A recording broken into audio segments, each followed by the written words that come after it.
Good morning, Internet. This is Alex does Sudokus, and it is Monday, the 14th of September 2020, and we have another medium New York Times Sudoku for you today. Let's have a look. So we're going to start by doing some Snyder notations, which are cases where we look into each cage and try and pencil mark in two candidates where possible, or we populate one possible candidate where possible as well. So in this case we can see two ones looking over there, and we've got another one looking up, locking this cell as the only candidate for one. Meanwhile, these two ones and that one also locks a one over here. So now if we continue looking at the ones, we're missing the ones in the bottom cages, but we can't tell where they are. Well, we can tell they're in three separate cells, and in these cases, based on Snyder notation rules, we're not going to pencil mark them in, and we can move on to the next digit 2. So what I do with Snyder notation is I go around the digits from 1 to 9 to kind of help me see easily where the pencil markings should go. I know some people focus on each cage at a time, and I actually find it more difficult because you miss out on some opportunities, and hopefully I can explain why. So if we look at the 2s, I've only got two 2s there, and they overlap in this cage, locking these 3 cells, and that gives me a pair of 2s. And now this is an example of why it's useful to, well actually I suppose you could have found that if you go through the cages one at a time, but by seeing these 2s, they form what's called a pointer pair. They're lined up on a row, which means the 2 within this cage has to be on row number 1. That essentially eliminates row number 1 from play in the remaining cages. And by cages I mean each box of 9 cells. So these 2s, the 2 on row 1 has to be in one of these 2 cells. So therefore row 1 is out of play over here. I've got 2 down here, row 3 is out of play. So that forces a pair of 2s there. So imagine if I went through a cage at a time, there may be scenarios where I come across this, and I can be looking at this cage rather than that cage first, and it may make me struggle to find the pointer pair of 2s because I need to mentally deduce that I need to either come across that cage first, or I will miss that there are only 2 candidates for 2s in this cage until I fill in that cage, in which case I have to go back through all the cages. So why don't I just focus on the 2s in general, and it'll help me spot these hidden pairs, not hidden pairs, but these pointer pairs. So now that I've pencil marking these 2s, this is a bit of an advanced technique, at least for beginners. If we think about where the 2s can go in this cage as I look down, where the 2s have to be in columns 8 and 9, and these 2s, the 2s are locked in columns 8 and 9 in this cage as well. That actually has an effect of saying, well, 2 has to be in column 7 in one of these 3 cages. It can't be in these 2 cages, so it has to be in this cage on column 7, and we happen to have a 2 over there as well. So we can actually place this 2 by understanding that the 2s are restricted in these columns, and therefore the opposite must be true in the final cage. And now this 2 working in tandem with that 2 locks a pair of 2s over there. So we've actually got more information provided than normal, and we found them by basically focusing on just the 2s. This is another example where if I focus on a cage at a time and look at where all the numbers can go, what all the numeric candidates can be, I'm going to miss this opportunity potentially. Another way of identifying that 2 as well is if you look at a column, you find that 2 has to go in one of these 3 cells, but the 2 is seen by, this cell is seen by 2, so the 2 has to be down there, and then you find another overlap with the 2s. So now that we've done the 2 in this column, it may actually be worth jumping ahead a little bit and have a look at these 2 cells and think, what can they be? Well, they have to be a 5 or a 7, because all the other numbers are in. And if we look across at the rows, we want to see if we can find any 5 or 7s, and we can't, so we're going to leave that alone. But this is what's considered a weak area here, because there are only 2 cells left within the column. Anyway, so let's carry on with the 2s. I think we've exhausted all the 2s, so let's have a look at 3s then. So these 2 3s overlap, forcing a pair of pointed 3 here. And suddenly I can tell this has to be a 3, because 3s cannot be in row 4 anymore, and it can't be in row 6 either. So let's see, what else can I do with 3s? Nothing actually. Oh no, that's a lie. This 3 also locks that 3 out, so I could already place that 3 in the first place, but I missed it. But that's okay, because as long as you're kind of disciplined about it, then you should be able to erase all the candidates. So just got to be patient and go around the board, and it's okay to make mistakes. You can fix them later.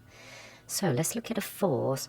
I can see this 4 sees into these 3 cells, locking a pair of 4s there, and that points a pair of 4s, and that 4 forces another 4 in here, and now these 2 4s look up, forcing a pair of 4s over there, and I've already got 4 occupying row number 1, so that's another 4 deduced. And now these 2 4s locks a pair of 4s over here.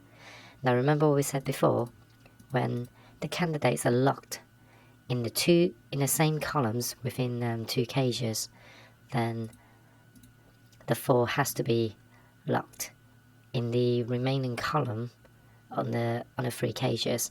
And I've got a 4 over there, so this has to be a 4 as well. And these 2 4s locks a pair of 4s over here, but I've got a 4 up top, so we've just resolved another 4. So now all the 4s are pencil marked in, which is useful. So before we move on, let's have a look at this weak area as well. Another weak area with just 2 cells left. We know one of them is a 2, so might as well pencil mark them in now. And the other one, let's see, the other one has to be a 9, so might as well pencil mark them in as well. So now that we've pencil marked in the 2s and 9s, they form a matching pair. A matching pair is basically where 2 pairs of numbers occupy the same space within the same dimension. So in this case, it's both the same row and the same column, having the 2s sharing the 2s and 9s. So that means within the row, you can't have 2 9s anywhere else. But more importantly, no other numbers than 2s and 9s can go in there as well. And the same holds true within the cage, because if that's a 2, there has to be a 9, and if that's the 2, there has to be a 9. So no other numbers can go in there, and therefore the remaining numbers within this cage, I've only got 2 numbers left, and they are 6 and 7, so they have to go in these 2 cells. So whoops, why don't I pencil mark them in? Gotta be a blocked nose, but I'm gonna leave it for now. So we can do more with these 6 and 7s, but I'm going to leave it for now. I'm going to look at the 5s, because I don't want to kind of extend too far with the advanced techniques, basically. So we've just done, let's just say we finish doing pencil marking for 4s. Let's have a look at 5s now. Let's just keep it simple. So I can see 5s are in there, because that 5 blocks these 3 cells. And that actually forms another weak area in this cage, because I've only got 3 cells left, and we consider anywhere where there are 3 cells in a dimension, 3 or 2 cells, as weak. So let's have a quick look at this. I've got 4 and 5 locked in here as a matching pair, so I'm left with 2, 9, and 2, 7 and 9. And the advantage is we can see a 2 and 9 in this cell, so we can already tell that's a 7, and these are 2s and 9s.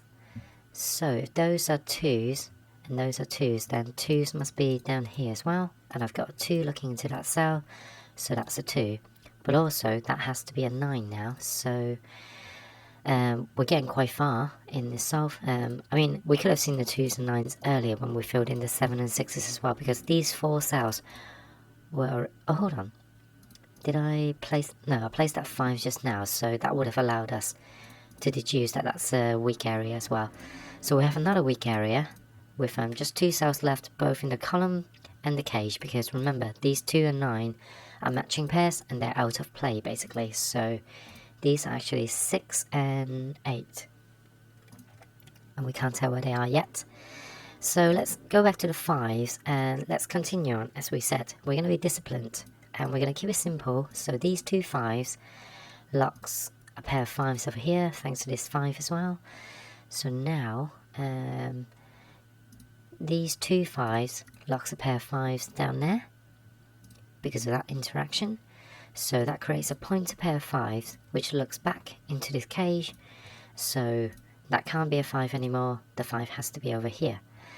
What about up here? This 5 sees into this 4 and 5 actually, so I should have seen that earlier. So that resolves the 4 and the 5, and this 4 also resolves the 4 over here. And this 5 and this 5 forces a 5 in this cell, and now these 2 5s forms a pair of 5s over here because of this 5 ticking up column 8. So that's all the 5s done. Let's have a look at 6s. I've got a pair of 6s up here because of that 6 acting on these 2 cells. Well, that 6 actually locks a single 6 over here, which sees this pencil marking 6 as well. So this is part of standard Sudoku, where when you place a number you erase the pencil marking. I never explained that because I kind of assumed that everybody have that basic level understanding, but I just thought suddenly that I should probably mention that this 6 also erases the pencil marking 6. And the thing about matching pairs is once you eliminate one number, you can already arrive at the other number anyway, so you can actually just place an 8 in there. So now these 2 6s locks another pair of 6s down here, but I've got a 6 over there, so 6 has to be here instead. So now these 2 form a pair of 6s, locking another pair of 6s down here because of that 6 seeing into this cell, well, this column basically. So I think all the 6s are now pencil marked in, and we have quite a lot of new weak areas now. This being one of them, which is particularly powerful because I know a 2 has to go in one of these 2 cells because I've got pencil marking 2 there. And the other thing I could have done is actually looking at this 2, that erases that pencil marking, so that has to be a 2. But the thing is, whilst that's the pencil marking 2, and that is correct, I can see a 2 down there, so that's the other way I could have arrived at a 2 up there. So I don't think I can do anything else with the 2s, but I can do something in this cell, which is a 9 now, because there's only 1 digit left in that cage, or in this column even, so it has to be the 9. I also have another weak area here, which are 8 and... what are they? 1, 2, 3, 4... oh, 8 and 9. Well, I see a 9 in that cell, so 9 has to go there, and 8 has to go there. So with that being an 8, I've locked another pair of 8s over there. I've also got a number that we can arrive at, which is a 7. So I've kind of lost my place now. I think I was working on the 6s before. Oh, I've done all the pencil marking for 6s, so we can actually focus on the 7s now anyway. So this 7 locks a pair of 7s over here, and let's see, the rest of the 7s don't do anything. So let's have a look at this one. This is an 8 and 1. Okay, so let's look at the 8s. So I have a pair of 8s over here. I have, because of that 8, and that's actually it. So what about 9? Well, 9s are locked in these 2 cells because of these 2 9s and that 9. And 9s are also locked in these 2 cells. Pardon me. But actually, I can't go in here because there's a 9 up there. But also, in this column, we've only got 1 cell left anyway, so this should have been identified as a 3 a while back. So this 3 reminds me that the remaining cells in this cage are 3s. So we have another weak area here. We have 3 and 7 remaining there, but we can't tell where the 3 is. So I'm actually just going to blow my nose quickly, so apologies.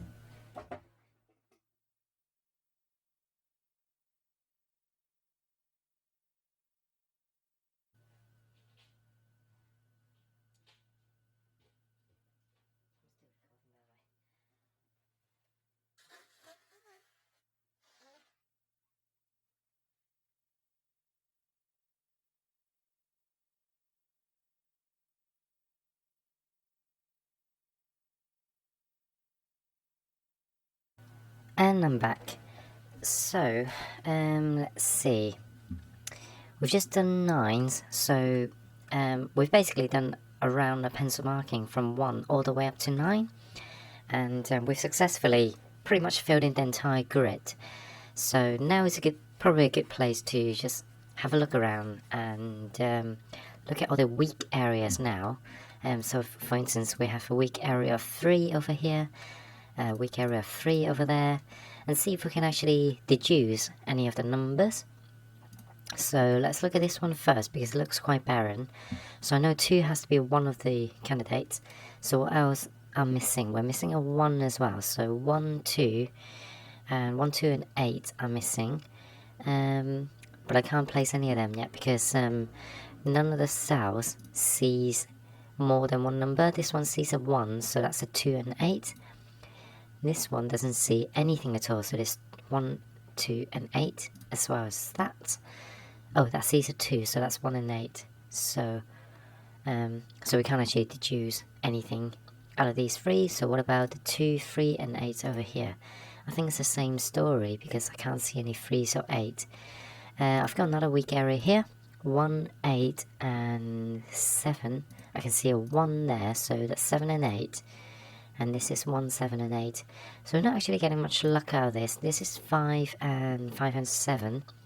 So again, we can't deduce them at all. So it may actually be worth going around and doing another round of pencil markings. So for instance, if I look at the 1s, I can see 1s are locked in these 2 cells.